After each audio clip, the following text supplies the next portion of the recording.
जय हिंद दोस्तों, स्वागत है आप सभी का। दोस्तों इस क्लास में हम कर रहे हैं बिहार तथ्य संग्रह। एडुटेरिया का है दोस्तों ये।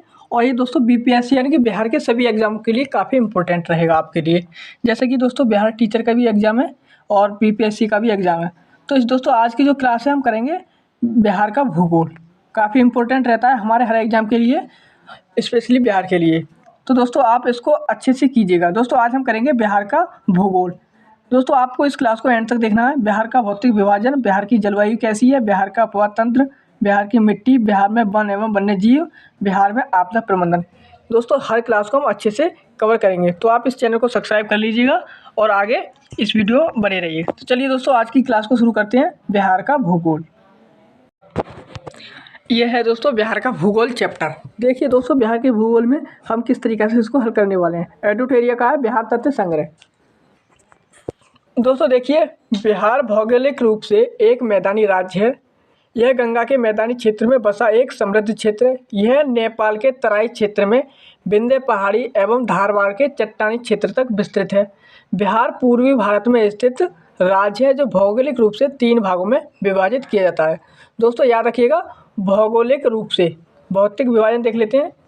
भौगोलिक रूप से दोस्तों ये 3 भागों में विभाजित किया जाता है। देखिए दोस्तों भौतिक विभाजन, पहला है पर्वतीय या फिर तराई क्षेत्र, दूसरा है मैदानी क्षेत्र, तीसरा है पठारी क्षेत्र। ये 3 भागों में विभाजित किया जाता है। देखिए तराई या फिर पर्वतीय क्षेत्र में सोमेश्वर श्रेणी आती है, रामनगर, दून और दून घाटी आती है। मैदानी में उत्तरी गंगा का मैदान और दक्षिणी गंगा का मैदान ये आता है मैदानी क्षेत्र में। और पठार में धारवाड़ की चट्टान और विंध्य चट्टान ये आती हैं। देखिए दोस्तों ये बिहार का भौतिक विभाजन दे रखा है। यहाँ पर ये नदियाँ दे रखी हैं, यहाँ पर इस तरीक़ा से इनका ये विभाजन है। चलिए दोस्तों आगे इसके तथ्य देख लेते हैं।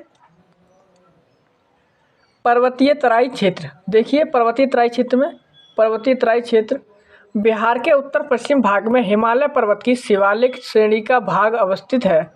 इसका कुल क्षेत्रफल दोस्तों 932 वर्ग किलोमीटर है। इसका विस्तार मुख्य रूप से पश्चिम चंपारण जिले में है। इसे 3 उप वर्गों में विभाजित किया जाता है। पर्वतीय तराई क्षेत्र को याद रहेगा दोस्तों, ये शिवालिक श्रेणी में आता है। हिमालय की शिवालिक श्रेणी में पर्वतीय तराई क्षेत्र याद रहेगा। देखिए दोस्तों ये 3 श्रेणी में है, सोमेश्वर श्रेणी, रामनगर दून और दून घाटी। देखिए त्रिवेणी संगम पर यह नेपाल एवं बिहार की सीमा निर्धारित करता है। इसकी ऊंचाई 874 मीटर है। सोमेश्वर श्रेणी की ऊंचाई कितनी है? 874 मीटर। यह बिहार की सबसे ऊंची चोटी है। तो दोस्तों याद रखिएगा, क्या याद रखेंगे? बिहार की सबसे ऊंची चोटी सोमेश्वर श्रेणी है। सोमेश्वर श्रेणी है। कितनी ऊंचाई है इसकी? 874 मीटर। दोस्तों बात करते हैं रामनगर दून की। इसका विस्तार हरहरा नदी घाटी में है। इस क्षेत्र की अधिकतम ऊंचाई 240 मीटर है। दोस्तों दून घाटी की बात करें, इसका विस्तार सोमेश्वर श्रेणी एवं रामनगर जो दून है उनके बीच में है। इस घाटी को हरहरा नदी की घाटी भी कहा जाता है। तो दोस्तों आपका जो मुख्य पॉइंट है इसमें याद रखने योग्य वो है 874 मीटर ऊंचाई। बिहार में सबसे ऊंची है हमारी चोटी सोमेश्वर श्रेणी, याद रहेगा दोस्तों। देखिए दोस्तों मैदान देख लेते हैं। ये मैदान दे रखे हैं। पहला है मैदानी क्षेत्र। बिहार के कुल भूभाग का 96% भाग कैसा है? मैदानी। इस मैदानी भाग का निर्माण गंगा और इसकी सहायक नदियों के निक्षेप से हुआ है। इस मैदान के मध्य से गंगा नदी बहती है। गंगा नदी की अवस्थिति के आधार पर इसे 2 उपवर्गों में विभाजित किया जाता है। देखिए उत्तरी गंगा का मैदान 2 वर्गों में विभाजित किया गया है। पहला है उत्तरी गंगा का मैदान। गंगा नदी के उत्तर में नेपाल सीमा तक इसका विस्तार है। इस मैदान का ढाल उत्तर से दक्षिण तथा उत्तर पश्चिम से दक्षिण पूर्व की ओर है। इस मैदानी भाग को 3 दोआबों में बांटा जाता है। दोआब से तात्पर्य है दोस्तों, दोआब से क्या तात्पर्य है? 2 नदियों के बीच की भूमि या मैदान। ये सभी दोआब क्षेत्र अपने जड़ोल मृदा एवं उर्वरता के लिए प्रसिद्ध हैं। तो देखिए दोस्तों इसमें दोआब है, घाघरा गंडक दोआब, गंडक कोसी दोआब और कोसी महानंदा दोआब। देखिए दोस्तों दूसरा है इसमें दक्षिण गंगा का मैदान, उत्तरी गंगा का मैदान और दक्षिणी गंगा का मैदान। देखिए दक्षिणी गंगा का मैदान क्या कहता है? गंगा नदी के गंगा नदी से दक्षिण के पहाड़ी क्षेत्र में मध्य दक्षिण गंगा का मैदान अवस्थित है। उत्तरी गंगा मैदान की तुलना में इसका आकार छोटा है। इसका निर्माण गंगा के अतिरिक्त पठारी नदियों के निक्षेप से हुआ है। इस क्षेत्र को 3 उप वर्गों में बांटा जाता है। दोस्तों दक्षिण गंगा का मैदान है 3 उपवर्गों में बांटा गया है इसे, जैसे गंगा सोन का दोआब, मगध का मैदान और अंग का मैदान। याद रहेंगे, इनको याद रखिएगा। जैसे ऊपर था ये दोआब, ऐसे ही नीचे है मैदान। अगला पॉइंट आता है दोस्तों हमारा पठार का। पठार बिहार के दक्षिणी सीमा पर पठार एवं पहाड़ी क्षेत्र हैं जो झारखंड से सीमा साझा करते हैं। दक्षिण में स्थित पठारी क्षेत्र में 2 क्रम की चट्टानें अवस्थित हैं, जैसे दोस्तों धारवाड़ चट्टानें और विंध्य चट्टानें। धारवाड़ चट्टानें की बात करें, इसमें मुंगेर, जमुई, नवादा, गया आदि में है। धारवाड़ चट्टानें कहाँ पर है? मुंगेर, जमुई, नवादा, गया, ये दोस्तों ज़िले हैं, इनमें है। और विंध्य चट्टानें ये कैमूर और रोहतास में है। विंध्य की चट्टानें कैमूर और रोहतास में। अन्य महत्वपूर्ण तथ्य इनके देखते हैं दोस्तों। इनमें से काफ़ी इंपॉर्टेंट हमारे प्रश्न बनते हैं। जैसे पहला है, बिहार के उत्तरी गंगा के मैदान में प्राकृतिक रूप से जलमग्न निम्न भूमि क्षेत्र को चौर या मन कहा जाता है। तो आप इसको किस तरीके से याद रखेंगे? जैसे दोस्तों बिहार का जो उत्तरी गंगा का मैदान है, वहाँ पर प्राकृतिक रूप से जो जलमग्न यानी कि जल में डूबी हुई भूमि है, निम्न भूमि है, नीचे वाली भूमि है, उस भूमि क्षेत्र को हम चौर या मन कहा जाता है। याद रहेगा, याद रखिएगा, चौर और मन कहते हैं। देखिए दोस्तों अगला पॉइंट, गंगा के मैदानी बाढ़ क्षेत्र में बनने वाले विशेष आकृति क्षेत्र को दियारा प्रदेश कहते हैं। क्या कहते हैं? दियारा प्रदेश कहा जाता है। उत्तरी गंगा मैदान में कई मनचौर गोखुर झीलों के रूप में पाए जाते हैं। दक्षिणी गंगा मैदान में तटबंध से लगे दक्षिण की ओर गहराई वाले क्षेत्र को टाल कहा जाता है। क्या कहते हैं? टाल। उत्तरी गंगा का मैदान बाढ़ की विभीषिका के लिए प्रसिद्ध है। उत्तरी गंगा का मैदान बाढ़ की विभीषिका के लिए प्रसिद्ध है। याद रखिएगा, उत्तरी जो गंगा का मैदान है, गंगा के उत्तर में, उत्तरी मैदान गंगा के उत्तर में, वहाँ पर बाढ़ अधिक आती हैं। इस बात को भी याद रखिएगा, बाढ़ की विभीषिका के लिए प्रसिद्ध। देखिए दोस्तों प्रकार हैं यहाँ पर निर्माण काल, क्षेत्र और विशेषताएं। जैसे कि ये दोस्तों धारवाड़ है। धारवाड़ ये प्री कैम्बियन निर्माण है। प्री कैम्बियन काल में इसका निर्माण हुआ है धारवाड़ का। देखो दोस्तों मुंगेर, जमुई, नवादा, गया, राजगीर इन क्षेत्रों में पाई जाती है धारवाड़। बिहार में सबसे प्राचीन पहाड़ी क्षेत्र है। सबसे प्राचीन, याद रखिएगा, अगर आपसे प्रश्न आता है सबसे प्राचीन पहाड़ी क्षेत्र या सबसे प्राचीन पहाड़ी, तब आप धारवाड़ लगाइएगा। बिहार की सबसे प्राचीन पहाड़ी वो है धारवाड़। कब बनी? प्री कैम्बियन में। कौन कौन सा क्षेत्र है? तो मुंगेर, जमुई, नवादा, गया, राजगीर, ये इसका क्षेत्र है। आपको ये याद हो गई होगी क्योंकि ये दोस्तों इम्पोर्टेंट है। पहली है इसलिए सबसे प्राचीन है। दोस्तों अगली है विंध्य। विंध्य भी प्री कैम्बियन युग की है। कैसी है दोस्तों? प्री कैम्बियन युग की। और ये दोस्तों विंध्य कैमूर और रोहतास में पाई जाती है। याद रहेगा। इसकी जो विशेषता है वो है दूसरा प्राचीन पहाड़ी क्षेत्र। अब दोस्तों इसको कैसे याद रखना है? धारवाड़ के कोई दूसरी जो पहाड़ी है बिहार की प्राचीन, वो है विंध्य। कौन सी है? विंध्य। दोस्तों ये सीमेंट उद्योग, चूना पत्थर के लिए प्रसिद्ध है। सीमेंट उद्योग और चूना पत्थर के लिए प्रसिद्ध है विंध्य घाटी। दूसरी सबसे प्राचीन पहाड़ी क्षेत्र है। कैमूर और रोहतास में आता है। आगे दोस्तों टरसरी ये दोस्तों प्लीस्टोसीन का है। प्लीस्टोसीन का ये निर्माण काल हुआ है इसका। पश्चिमी चंपारण में पाया जाता है। सोमेश्वर पहाड़ी स्थित है इसका क्षेत्र और सबसे नवीन पहाड़ी क्षेत्र है। अब दोस्तों सबसे नवीन की बात करें तो टरसरी हो गई। टरसरी सबसे नवीन है, सबसे नवीन, और प्लासीस्टोनीसीन में बना है। अगला आ गया दोस्तों क्वाटरनरी। क्वाटरनरी की बात करें, ये प्लासीस्टोनीसीन एवं होलोसीन काल में बना है। गंगा का मैदान इसका क्षेत्र है। बिहार का अधिकांश भाग मैदानी है। इसमें दोस्तों कृषि के लिए सबसे उपयुक्त है। कौन सा? क्वाटरनरी। देखिए अगला टॉपिक है बिहार की जलवायु। देखते हैं बिहार की जलवायु। किसी क्षेत्र के दीर्घकालिक मौसम की औसत दशाओं को जलवायु कहते हैं। बिहार की जलवायु उपोष्ण कटिबंधीय मानसूनी जलवायु है। कैसी जलवायु? मानसूनी या फिर उपोष्ण कटिबंधीय। याद रखिएगा, अगर आपसे प्रश्न पूछा जाता है बिहार की जलवायु, आपको उत्तर लगाना है उपोष्ण कटिबंधीय या फिर मानसूनी। किसी क्षेत्र की जलवायु विभिन्न कारकों से प्रभावित होती है। बिहार में जलवायु को प्रभावित निर्धारित करने वाले प्रमुख कारक निम्नलिखित हैं। देखिए दोस्तों, प्रमुख कारक कौन कौन से हैं? अक्षांशीय स्थिति, जो इसे हम उपोष्ण क्षेत्र बोलते हैं, बंगाल की खाड़ी से दूरी, मानसून का प्रभाव इत्यादि। और दोस्तों, उत्तर में हिमालय पर्वत की उपस्थिति और उच्चावच, ये दोस्तों बिहार की जलवायु को प्रभावित करते हैं। आगे देखिए, बिहार के उत्तरी भाग एवं दक्षिणी भाग के भौगोलिक दशाओं में अंतर के कारण विभिन्न भूगोलवेत्ताओं ने बिहार की जलवायु को अलग अलग प्रकार से वर्गीकृत किया है। देखिए दोस्तों, किस प्रकार से वर्गीकृत किया है यहाँ पर। ये दोस्तों जलवायु है, यहाँ पर ये दोस्तों क्षेत्र दे दिया और ये संकेत हैं। यहाँ पर दोस्तों ये संकेत दे दिए गए, ये इससे प्रदर्शित करते हैं। देखिए दोस्तों, कोपेन जलवायु, दोस्तों ये कोपेन जलवायु है, वो उत्तरी बिहार एवं दक्षिणी बिहार में पड़ता है। उत्तरी बिहार और दक्षिणी बिहार में कोपेन जलवायु। दोस्तों उत्तरी बिहार में इसे CWG से और दक्षिणी बिहार में AW से प्रदर्शित करते हैं।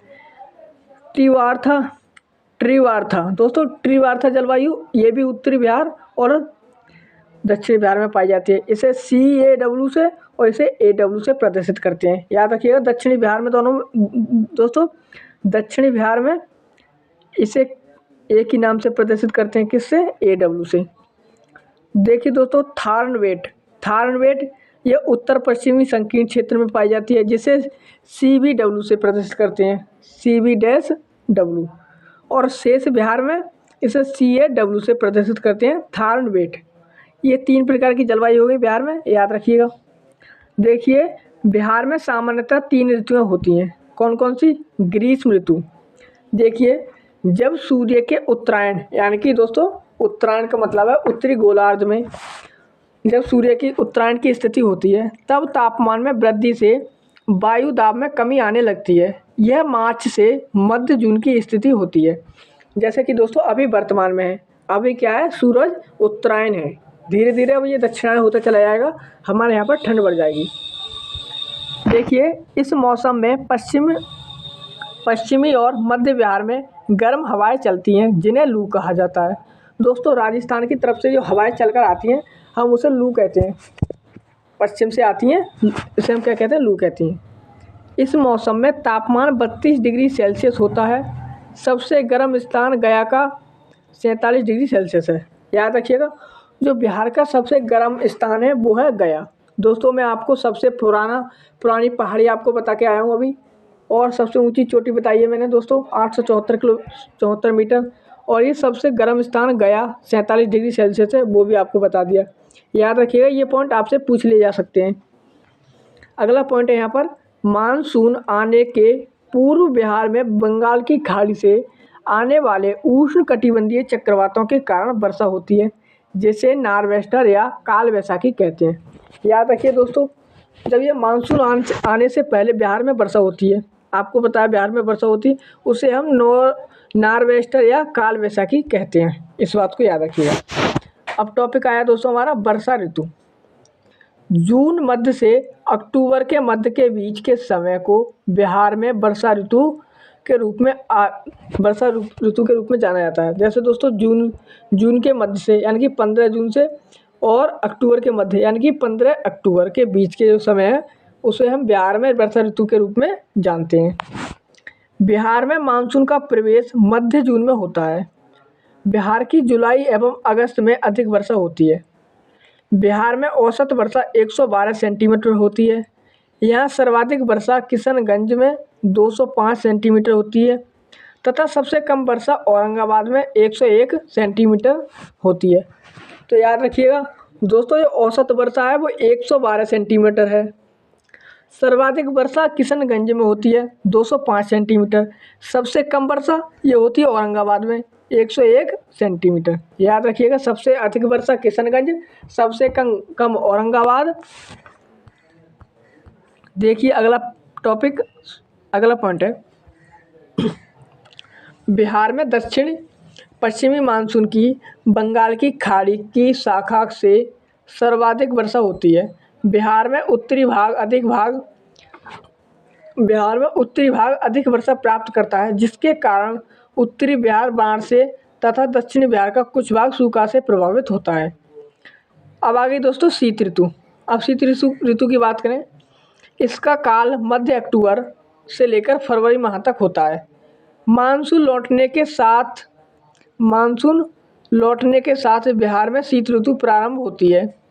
बिहार में दिसंबर एवं जनवरी माह में सर्वाधिक ठंडक वाला होता है। सर्वाधिक ठंडा जिला गया है।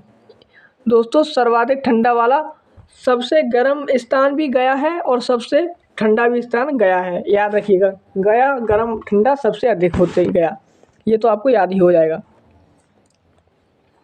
दिसंबर जनवरी माह में भूमध्य सागर से आने वाले शीतोष्ण चक्रवात के कारण पश्चिमी एवं मध्य बिहार में हल्की वर्षा होती है। ये वर्षा रबी की फसल के लिए लाभदायक होती है।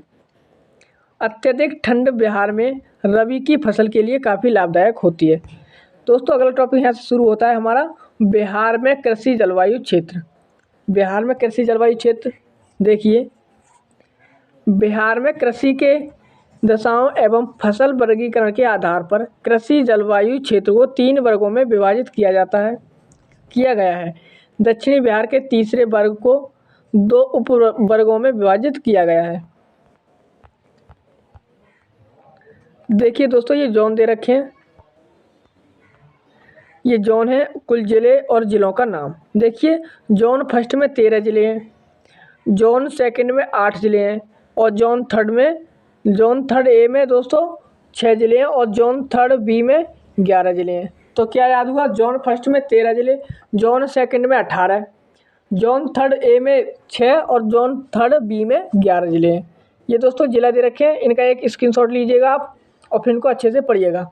स्क्रीनशॉट ले लिया आपने, चलिए आगे बढ़ते हैं दोस्तों।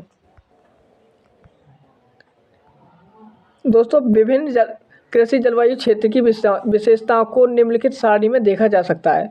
दोस्तों ये सारणी दे रखी है, इस सारणी की भी दोस्तों एक आप क्या करिए, इसका भी एक स्क्रीनशॉट ले लिए। ये सारणी है, इसका भी एक स्क्रीनशॉट ले लीजिएगा। देखिए जोन फर्स्ट दोस्तों ये उत्तर पश्चिमी क्षेत्र है। इसमें जोन फर्स्ट में उत्तर, जो बिहार का उत्तरी पश्चिमी क्षेत्र है वो आता है। इस क्षेत्र में औसत वर्षा 104 से 145 सेंटीमीटर तक होती है। यहाँ खादर मिट्टी की प्रधानता है। दोस्तों खादर मिट्टी, यहाँ पर खादर मिट्टी अधिक है, यहाँ पर खादर मिट्टी की प्रधानता है। मुख्य फसलें कौन कौन सी हैं, गन्ना है, धान है, गेहूँ है, अरहर है, मक्का। गन्ना, धान, गेहूँ, अरहर, मक्का, ये दोस्तों यहाँ की मुख्य फसलें हैं।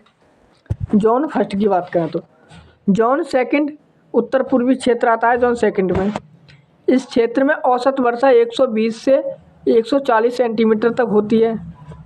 मुख्य फसलें दोस्तों जूट, धान, चाय, मक्का। जूट, धान, चाय, मक्का यहाँ की मुख्य फसलें हैं। जोन थर्ड यहाँ पर दोस्तों दक्षिणी क्षेत्र आता है। कौन सा क्षेत्र, दक्षिणी क्षेत्र। इस क्षेत्र में औसत वर्षा 95 से 115 सेंटीमीटर तक होती है। यहाँ बांगर मिट्टी की प्रधानता है।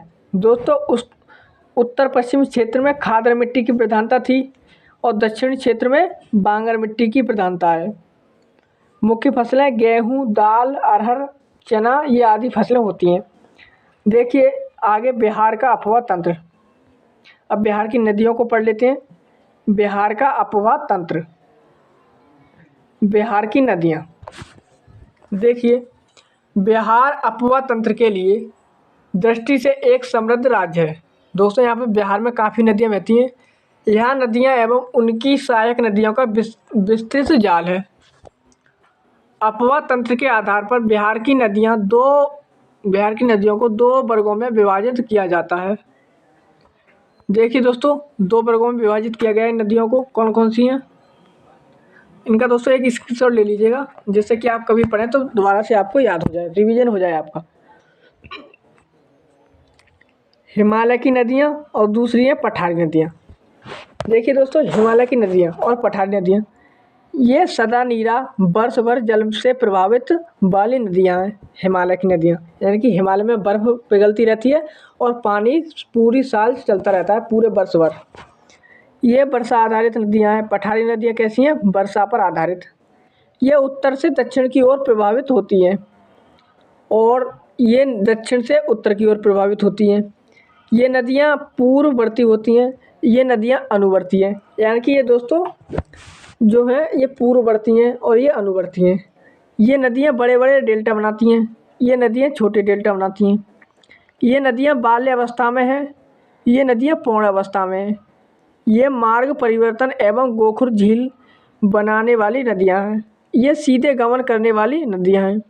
अत्यधिक जल संग्रहण के कारण बाढ़ का कारण बनती हैं। बाढ़ की कम संभावना होती है। देखिए जैसे कि गंगा, गंडक, कोसी, महानंदा, बागमती, ये सभी नदियाँ हिमालयी नदियाँ हैं। सोन, पुनपुन और फल्गु और अजय, सोन, पुनपुन और फल्गु और अजय ये दोस्तों पठारी नदियाँ हैं। ये दोस्तों देखिए बिहार की नदियों का ये क्षेत्र दे दिया गया। एक इनका भी स्क्रीनशॉट ले लीजिएगा नदियों का। देखिए दोस्तों ये नदी दे रखी है, ये उद्गम और ये संगम मुहाना और बिहार में लंबाई। देखिए गंगा नदी ये दोस्तों गंगोत्री उत्तराखंड से निकलती है, बंगाल की खाड़ी में गिरती है, 445 किलोमीटर बिहार में बहती है। घाघरा नदी ये दोस्तों तिब्बत से निकलती है और गंगा में मिलती है सारण में और 83 किलोमीटर बिहार में बहती है। गंडक नदी ये दोस्तों नेपाल से निकलती है, गंगा में मिलती है सोनपुर में और 260 किलोमीटर बिहार में गमन करती है। बूढ़ी गंडक ये दोस्तों सोमेश्वर पहाड़ी से निकलती है और गंगा नदी में खगड़िया में मिल जाती है। कहाँ मिलती है? खगड़िया में। 320 किलोमीटर प्रभावित होती है बिहार में। और बागमती नदी ये महाभारत श्रेणी नेपाल से निकलती है, कोसी में मिल जाती है और 394 किलोमीटर बिहार में बहती है। कमला नदी ये भी महाभारत श्रेणी नेपाल से निकलती है और ये भी कोसी में मिल जाती है। अब बात करें कोसी नदी की। कोसी नदी ये गोसाई स्थान नेपाल से निकलती है, गंगा कुर्सेला कटिहार में मिल जाती है। दोस्तों गंगा नदी में मिलती है कुर्सेला या फिर कटिहार में। कुर्सेला कहाँ पर है? कटिहार में। 260 किलोमीटर प्रभावित होती है कोसी नदी। महानंदा की बात करें, ये पश्चिम बंगाल के दार्जिलिंग जिले की पहाड़ी से निकलती है, पश्चिम बंगाल के दार्जिलिंग जिले की पहाड़ी से महानंदा, और ये गंगा में मिलती है मालदा में। कर्मनाशा नदी ये विंध्य पहाड़ी से निकलती है, गंगा में मिल जाती है 64 स्थान पर। सोन नदी अमरकंटक की पहाड़ी से निकलती है मध्य प्रदेश में, गंगा में मिल जाती है दानापुर में। दोस्तों पुनपुन नदी ये झारखंड पलामू से निकलती है, गंगा मिलती है फतुआ में। और फल्गु या फिर निरंजना नदी छोटा नागपुर पठार से निकलकर पुनपुन नदी के साथ गंगा में मिलती है। दोस्तों अगली नदी है अजय नदी ये दोस्तों जमुई से निकलती है और गंगा में मिल जाती है पश्चिम बंगाल में। किलऊ नदी हजारीबाग झारखंड से निकलती है और गंगा में मिल जाती है लखीसराय में। संकरी नदी छोटा नागपुर पठार से निकलती है और क्यूल नदी के साथ गंगा में मिल जाती है। देखिए दोस्तों गंगा नदी उत्तराखंड के गंगोत्री ग्लेशियर से निकलती है। इसकी लंबाई 2525 किलोमीटर है, जिसमें बिहार में इसकी लंबाई 445 किलोमीटर है। याद रखिएगा बिहार में कितनी लंबाई? 445 किलोमीटर है, कुल लंबाई 2525 किलोमीटर। देवप्रयाग में अलकनंदा और भागीरथी नदी दोनों नदियों के मिलने के बाद इस नदी के गंगा के नाम से जाना जाता है। इस नदी को गंगा के नाम से जाना जाता है जब ये देवप्रयाग में अलकनंदा और भागीरथी नदी मिलती हैं, इनके संगम से गंगा का उद्गम होता है। गंगा नदी बिहार की सबसे बड़ी प्रमुख नदी है एवं प्रवाह तंत्र का आधार है, यानी कि सारी नदियाँ गंगा नदी में आकर मिलती हैं। देखिए गंगा नदी बिहार में बक्सर जिले में चौसा के समीप प्रवेश करती है और कटिहार एवं भागलपुर से सीमा बनाती हुई बिहार से बाहर पश्चिम बंगाल में चली जाती है। इस दौरान गंगा नदी बिहार के 12 जिलों से गुजरती है। बिहार में गंगा नदी की सर्वाधिक लंबाई पटना जिले में है। देखिए दोस्तों आपसे अगर प्रश्न पूछा जाता है कितने जिलों से होकर गुजरती है बिहार में? 12 जिलों से। सर्वाधिक कौन सा जिला है जहाँ पर बहती है? पटना। गंगा की सहायक नदियाँ में घाघरा, गंडक, बूढ़ी गंडक, कोसी, सोन नदी, पुनपुन आदि नदियाँ बिहार में गंगा से मिलती हैं, जबकि महानंदा और अजय बिहार से बाहर गंगा में मिलती हैं। देखिए दोस्तों, बांग्लादेश में इसे पद्मा नदी कहा जाता है। यह अंततः बंगाल की खाड़ी में गिरती है। दोस्तों अगली नदी है घाघरा। घाघरा नदी, ये दोस्तों मानसरोवर तिब्बत से निकलती है। घाघरा नदी मानसरोवर तिब्बत के पास से निकलती है, बिहार के सीवान में प्रवेश करती है। कहाँ पर? सीवान में। उत्तर प्रदेश और बिहार की सीमा पर बहती हुई यह सारण में गंगा में मिल जाती है। कहाँ पर मिलती है? सारण में। अन्य नाम इसका सरयू है। घाघरा नदी को सरयू भी कहते हैं। मैदानी भाग में गोगरा, करनाली नेपाल में आदि। दोस्तों नेपाल में इसे गोगरा कहते हैं, करनाली कहते हैं। इसकी सहायक नदियाँ राप्ती है, छोटी गंडक है, शारदा है, भेरी है, सेती। ये सभी घाघरा नदी की सहायक नदी हैं। अगली नदी है गंडक। देखिए गंडक नदी, गंडक नदी को नारायणी, सप्तगंडकी, शालिग्रामी नेपाल में नाम से जाना जाता है। दोस्तों मैदानी भाग में इसे नारायणी और सप्तगंडकी और शालिग्रामी नेपाल में इसे इस नाम से जानते हैं। गंडक की मुख्य शाखा धौलागिरी और अन्नपूर्णा श्रेणियों को पार करते समय गौर्ज बनाती हैं और बिहार में भैंसा, लोटन, पश्चिमी चंपारण में प्रवेश करती हैं। देखिए यह उत्तर प्रदेश और बिहार के बीच 45 किलोमीटर की सीमा बनाती है। इसकी सहायक नदियाँ काली गंडक, त्रिशूली, बूढ़ी गंडक आदि हैं। इसमें मिलने वाले गोल गोल काले पत्थरों को शालिग्राम कहा जाता है।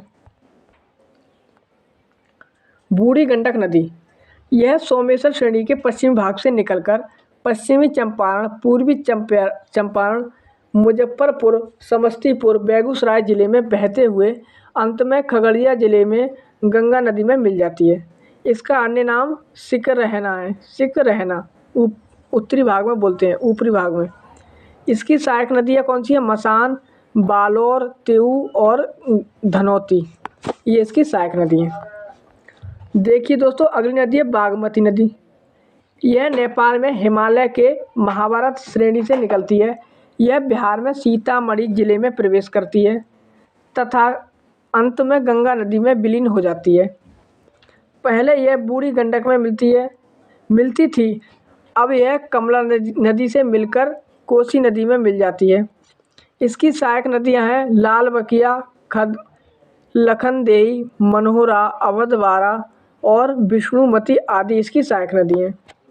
नेपाल में इस नदी के तट पर काठमांडू एवं पशुपतिनाथ मंदिर स्थित हैं। कोसी नदी, यह नेपाल के उत्तर पूर्व में स्थित गोसाई स्थान से निकलती है। इसे नेपाल में सप्तकोशिकी कहा जाता है क्योंकि यह 7 धाराओं के मिलने से बनती है। दोस्तों कोसी नदी को सप्तकोशिकी कहते हैं। क्यों कहते हैं? यह 7 धाराओं से मिलकर बनती है। कोसी नदी बिहार में सुपौल जिले में प्रवेश करती है तथा कुर्सेला में गंगा नदी में विलीन हो जाती है। सुपौल में प्रवेश करती है, कुर्सेला में गंगा नदी में मिल जाती है। कोसी नदी अपने मार्ग परिवर्तन एवं बाढ़ के लिए कुख्यात है, इसलिए इसे बिहार का शोक, बिहार का अभिशाप कहा जाता है। किसे? कोसी नदी को। इसकी सहायक नदियाँ हैं अरुण, तमोर, लिखू, दूध कोसी, तमा कोसी, इंद्रावती और सुनकोसी। ये दोस्तों इसकी सहायक नदी है 7 नदी। देखिए दोस्तों महानंदा नदी, यह पश्चिम बंगाल के दार्जिलिंग जिले की पहाड़ी से निकलकर किशनगंज, पूर्णिया और कटिहार होते हुए मालदा, पश्चिम बंगाल में गंगा नदी में मिलती है। यह उत्तर बिहार की सबसे पूर्वी नदी है। इसकी सहायक नदियाँ पेनौर, नागौर, बालासार, मेची हैं। अगली नदी है कर्मनासा नदी। कर्मनासा, इसकी उत्पत्ति विंध्य पहाड़ी से होती है और यह बिहार एवं उत्तर प्रदेश की सीमा निर्धारित करती हुई चौसा बक्सर, जो दोस्तों चौसा जगह है बक्सर में, गंगा नदी में मिलती है। यह दक्षिण बिहार की सबसे पश्चिमी नदी है। कर्मनासा नदी को अपवित्र नदी कहा जाता है। दोस्तों कर्मनासा नदी को अपवित्र नदी माना जाता है। सोन नदी, यह मध्य प्रदेश के अमरकंटक पहाड़ी के मैकाल श्रेणी से निकलती है। यह रोहतास बिहार एवं गढ़वा जिले झारखंड के बीच से बिहार में प्रवेश करती है। रोहतास तथा भोजपुर की पूर्वी सीमा बनाते हुए मनेर दानापुर में गंगा नदी से मिलती है। यमुना के बाद गंगा की दूसरी सबसे बड़ी दक्षिणी सहायक नदी है। दोस्तों यमुना के बाद ये दोस्तों दूसरी सबसे बड़ी सहायक नदी है गंगा नदी की। इसकी प्रमुख सहायक नदियां हैं रेहंद, कन्हार, उत्तरी कोयल। सोन नदी पर टेहरी बांध रोहतास में और इंद्रपुरी बैराज रोहतास और बाणसागर बांध मध्य प्रदेश में स्थित है। सोन नदी पर बने नहरों ने रोहतास भोजपुर के शुष्क मैदानी क्षेत्र को बिहार का मुख्य चावल उत्पादक क्षेत्र बनाया है।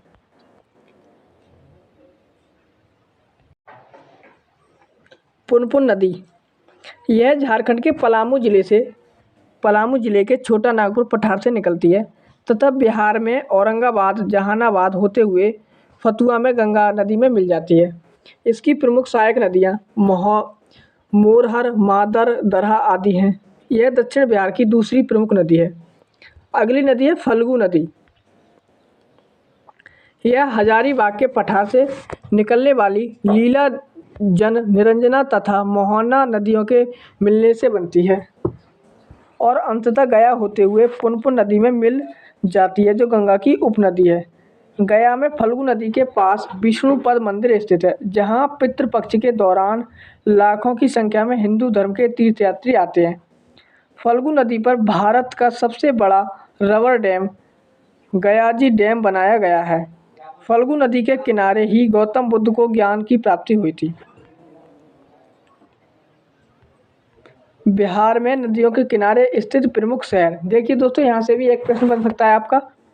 देखिए शहर, नदियाँ और ये भी शहर और ये भी नदियाँ। देखिए पटना ये गंगा नदी के किनारे, मोकामा गंगा नदी के किनारे, मुंगेर गंगा नदी के किनारे, भागलपुर गंगा नदी, बक्सर गंगा नदी के, छपरा घाघरा के किनारे, छपरा घाघरा, हाजीपुर गंडक के किनारे, हाजीपुर जो है वो गंडक नदी के किनारे, सोनपुर गंडक के किनारे, मुजफ्फरपुर बूढ़ी गंडक के किनारे और खगड़िया बूढ़ी गंडक के किनारे, समस्तीपुर बूढ़ी गंडक के किनारे, दरभंगा बागमती के किनारे, गया फल्गु नदी के किनारे और फतुहा पुनपुन नदी के किनारे। याद रखिएगा हाजीपुर गंडक नदी के किनारे फतुहा, पुनपुन नदी और गंगा नदी दोनों के किनारे है फतुहा। देखिए बिहार की नदी घाटी परियोजना। अब इसमें सिर्फ प्रश्न बनने के चांस रहते हैं। बिहार की नदी घाटी परियोजना है। देखिए जल प्रबंधन के उद्देश्य से बिहार में 3 बहुउद्देशीय परियोजनाओं का निर्माण किया गया। इन परियोजनाओं में बाढ़ नियंत्रण, सिंचाई प्रबंधन, जल संरक्षण, पर्यटन, परिवहन, ऊर्जा उत्पादन आदि को लक्षित किया गया है। देखिए बिहार में बहुउद्देशीय परियोजना कौन कौन सी है? सोन नदी, गंडक नदी और कोसी नदी। ये दोस्तों 3 बहुउद्देशीय परियोजनाएं हैं बिहार की। देखिए सोन बहुउद्देशीय परियोजना। सोन नदी परियोजना का निर्माण 1874 ईस्वी में डेहरी रोहतास में किया गया। डेहरी रोहतास में यह बहुउद्देशीय नदी परियोजना बिहार की सबसे पुरानी एवं प्रथम नदी परियोजनाएं हैं। डेहरी में बारून के पास सोन नदी पर बांध बनाकर 2 नहरें दोनों किनारे से निकाली गईं। पूर्वी सोन नहर, इस नहर से औरंगाबाद, गया, जहानाबाद, अरवल, पटना तक सिंचाई की जाती है। पूर्वी सोन नहर दोस्तों कितनी नहर निकाली गई हैं? 2 नहर। एक तो पूर्वी सोन नहर और दूसरी है पश्चिमी सोन नहर। पश्चिमी सोन नहर, इस नहर से रोहतास, कैमूर, बक्सर, भोजपुर आदि जिलों की सिंचाई की जाती है। सोन नहर पर 2 जल विद्युत केंद्र, एक तो डेहरी जल विद्युत केंद्र 6.6 मेगावाट तथा बारून जल विद्युत केंद्र ये 3.3 मेगावाट स्थापित किए गए हैं। याद रखिएगा 2 जल विद्युत केंद्र हैं। अगला है गंडक बहुउद्देशीय परियोजना। गंडक परियोजना भारत एवं नेपाल की संयुक्त परियोजना है। इसका लाभ बिहार, उत्तर प्रदेश एवं नेपाल को मिलता है। गंडक परियोजना के लिए 1959 ईस्वी में नेपाल के साथ समझौता हुआ। इस परियोजना का कार्य 1960 ईस्वी में प्रारंभ हुआ। इस परियोजना के अंतर्गत भारत नेपाल सीमा पर भैंसा लोटन के पास गंडक नदी पर बांध का निर्माण निर्माण कर जलाशय का निर्माण किया गया। यह बराज बांध वाल्मीकि नगर के पास त्रिवेणी संगम के पास निर्मित है। गंडक परियोजना में जलाशयों से पूर्व एवं पश्चिम की ओर नहर निकाली गई हैं। पूर्वी गंडक नहर और पश्चिमी गंडक नहर, यानी कि दो नहर निकाली गई, एक तो पूर्व को एक पश्चिम को। तो पूर्वी गंडक नहर और पश्चिमी गंडक नहर। पूर्वी नहर तीन भागों में विभक्त है, जिसे तिरहुत त्रिवेणी दोन नहर के नाम से जाना जाता है। तिरहुत त्रिवेणी एवं दोन नहर से पश्चिमी चंपारण, पूर्वी चंपारण, मुजफ्फरपुर, वैशाली आदि जिलों में सिंचाई की जाती है। पश्चिमी नहर जलाशय से नेपाल होकर निकलती है। नेपाल में सिंचाई के अतिरिक्त इससे निकलने वाली सहायक नहरों से उत्तर प्रदेश में गोरखपुर, देवरिया एवं बिहार में सीवान, सारण में सिंचाई होती है। इस परियोजना के तहत पूर्वी नहर पर 15 मेगावाट का जल विद्युत केंद्र स्थापित है। इसी प्रकार का विद्युत केंद्र पश्चिमी नहर पर भी बना है। देखिए अगली है कोसी बहुउद्देशीय परियोजना। कोसी परियोजना भारत एवं नेपाल की संयुक्त परियोजना है। इस परियोजना की स्थापना 1953 ईस्वी में की गई थी। यह परियोजना 1954 ईस्वी में लागू हुई। इस परियोजना के तहत हनुमान नगर बांध बनाकर नेपाल में जलाशय का निर्माण किया गया है। यह परियोजना 1965 ईस्वी में पूर्ण रूप से तैयार हुई। कोसी पर निर्मित जलाशय से पूर्व एवं पश्चिम की ओर नहरों का निर्माण किया गया। पूर्वी कोसी नहर, इससे अररिया, सुपौल एवं पूर्णिया आदि में सिंचाई होती है। पश्चिमी कोसी नहर, इससे दरभंगा, मधुबनी, सुपौल एवं बेगूसराय आदि में सिंचाई होती है। देखिए पश्चिमी कोसी नहर, इससे दरभंगा, मधुबनी, सुपौल एवं बेगूसराय आदि में सिंचाई होती है। देखिए जलप्रपात, बिहार के जलप्रपात हैं। जब नदी की ढाल में आकस्मात्मक परिवर्तन, नदी तीव्र वेग से पहाड़ के नीचे गिरती है तो उसे जलप्रपात कहा जाता है। यानी कि जब नदी तेजी से नीचे की ओर गिरती है तो वहाँ पर जलप्रपात बनता है। बिहार के प्रमुख जलप्रपात, जैसे जलप्रपात जिला ककोलत जलप्रपात, ये नवादा में स्थित है। कहाँ पर? नवादा में। ककोलत जलप्रपात नवादा। दुर्गावती जलप्रपात रोहतास, सबसे ऊंचा। कर्मनासा जलप्रपात बक्सर। धुआं कुंड जलप्रपात सासाराम रोहतास। मंझर कुंड जलप्रपात सासाराम रोहतास। जियार कुंड जलप्रपात भोजपुर और तेलहर कुंड जलप्रपात कैमूर में। ये दोस्तों बिहार के जलप्रपात हो गए। आगे बिहार की प्रमुख झीलें। झील जिला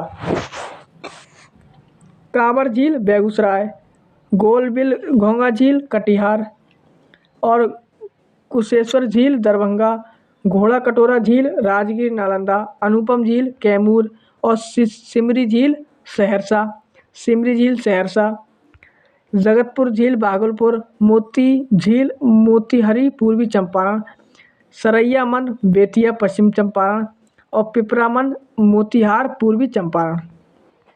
देखिए बिहार की प्रमुख नहर, ये दोस्तों नहर, ये नदी और ये लाभान्वित क्षेत्र। त्रिवेणी नहर गंडक नदी से निकलती है और तिरहुत नहर गंडक से और दोन नहर गंडक से, यानी कि ये तीनों नहर गंडक से निकलती हैं। त्रिवेणी, तिरहुत, दोन। दोस्तों इससे लाभ किस किस को पहुंचता है? तो पश्चिमी चंपारण को, पूर्वी चंपारण को, मुजफ्फरपुर, वैशाली, इन चारों जगह पर क्या पड़ता है? इनसे लाभ होता है। पूर्वी कोसी नहर कोसी से निकलती है। इससे दोस्तों अररिया, सुपौल, पूर्णिया इनको लाभ पहुंचता है। पश्चिमी कोसी से निकलती है। दरभंगा, मधुबनी, सुपौल, इन सभी को लाभ पहुंचता है। राजपुर नहर कोसी से निकलती है। सहरसा, मधेपुरा, बेगूसराय, इन सभी को लाभ पहुंचता है। पूर्वी सोन से निकलती है। पश्चिमी सोन से निकलती है।